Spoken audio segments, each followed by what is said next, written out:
But so a person could say, like, let's say you're talking about it, the right thing to do. You say that, and then I think it goes into more about what the person feels. Because look, we was talking about Judas and the Black Messiah on Xbox, where you as Javante was talking about it, right? You was talking about the O'Neal dude, right? In his mind, he could think of it that's actually the right thing to do because the FBI thought the Black Panther Party was more like the Ku Klux Klan. You know what I mean? I'm glad you said that. So like, I was actually watching this video last night on YouTube, and it's about soul loss. And it's like, when you lose your soul and your soul becomes fragmented, there are certain entities that choose to enter those spaces that have been fragmented, and they can essentially control what your view on things are. So this is somebody, and we're going to use this particular example. This is somebody that was committing crimes, impersonating an officer. Like, it's pretty safe to say that he had a shattered soul. The FBI may not be looking at it from this perspective of view of like soul loss, but they have now realized that they now have leverage over this person. This person is choosing between freedom or spending 5 years in jail. So he chooses freedom in return of providing information. Now, because we have already acknowledged that, you know, he has a fragmented soul, he then has the other, you know, I'm not gonna say presence of mind, but he has all these other entities that can come in and convince him that he's doing the right thing. Keyword is convince. Like, this isn't guidance of your intuition or anything, like a spirit guiding you, telling you to, you know, do this stuff.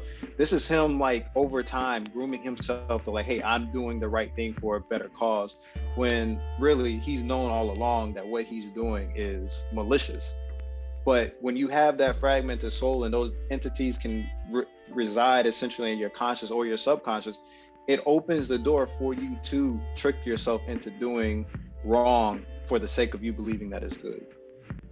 Like, if that was truly genuine in the sense of what he was doing for the party, then he would have lived and died he would have been in that room when they just shot up the room and he was nowhere to be found. But we know for a fact that, and I mean, even as I'm not sure if you were still in the conversation at that point, but like, as soon as that interview came out where he was saying, you know, he was doing good for the revolution, he killed himself. Yeah, the next day. Like, right, yeah, this was a shattered individual that was susceptible to manipulation, not just manipulation from outsiders, but manipulations from his conscious and his subconscious mind. Like, shit like that is a real thing.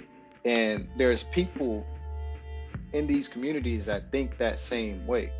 And it's literally a battle of the logical versus illogical.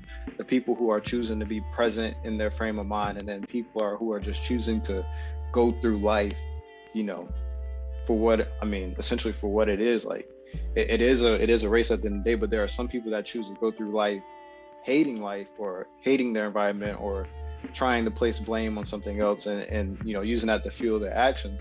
And I think, you know, misinterpretation is going to be the outcome of that. But it's like, okay, are we really providing validity to this argument because the mentally ill are trying to tell us that this is their definition of this crime, and the logical are trying to tell us this is the definition of this? Like, I think that's just asinine in itself.